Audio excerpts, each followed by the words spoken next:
Hello అండి. ఈరోజైతే సింపుల్‌గా వంకాయ పచ్చడి ఎలా చేసుకోవాలో చూసేయండి. ఇది రైస్‌లో కన్నా, దోస, ఇడ్లీలోకైనా చాలా బాగుంటుంది. దీనికోసం ముందుగా స్టవ్ వెలిగించుకొని పెనం పెట్టుకొని అందులో ఒక 2 స్పూన్ల ఆయిల్ అయితే వేశాను. ఆయిల్ వేడెక్కాక 1 స్పూన్ జీలకర్ర, 1 స్పూను ధనియాలు వేసి అవి వేగాక 2 టమోటాలు కూడా కట్ చేసి వేశాను.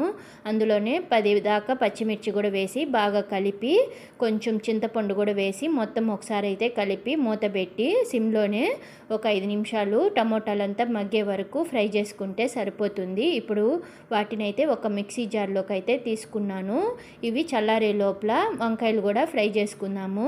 ఇప్పుడు అదే ప్యాన్లో ఒక 2 స్పూన్ల ఆయిల్ వేసి ఆయిల్ వేడెక్కాక వంకాయలు కూడా వేసి సిమ్లోనే ఒక 10 నిమిషాల దాకా కలుపుతూ అయితే ఫ్రై చేసుకుంటే ఇలా వంకాయలు మెత్తబడతాయి. ఇప్పుడు అందులోనే ఒక అరకప్పు కొత్తిమీర కూడా వేసి బాగా ఫ్రై చేసి స్టవ్ ఆఫ్ చేసుకునేవాలి. ఇప్పుడు మిక్సీ జార్లో వేసుకున్న టమోటాల్లో 1 స్పూను రాళ్ళుప్పు వేసి మెత్తగా ఇలా గ్రైండ్ చేసుకోవాలి.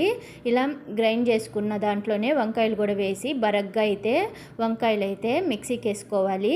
ఇలా రెడీ అయిపోతుందండి పచ్చడి. ఇలానే తినేవచ్చు, లేకపోతే తిరగబాత వేసుకోవచ్చు. నేనైతే తిరగబాత అయితే పెడుతున్నాను.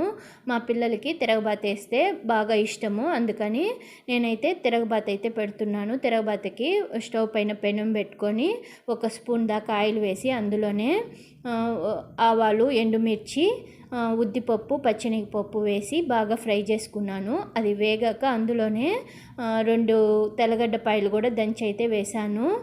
అది వేగాక అందులోనే ఇంగో కొంచెము కరివేపాకు వేసి బాగా కలిపి స్టవ్ ఆఫ్ చేసేస్తే తిరగబాత రెడీ అయిపోతుంది. ఈ తిరగబాతనైతే ఇప్పుడు పచ్చడిలోకి వేసుకునేసి పచ్చడి మొత్తం ఒకసారి బాగా కలిపేస్తే వంకాయ పచ్చడి రెడీ అయిపోయినట్టే. సింపుల్ వంకాయ పచ్చడి ఎలా ఉందండి? మీకు ఈ వీడియో నచ్చుంటే లైక్, షేర్ అండ్ సబ్స్క్రైబ్ అండి.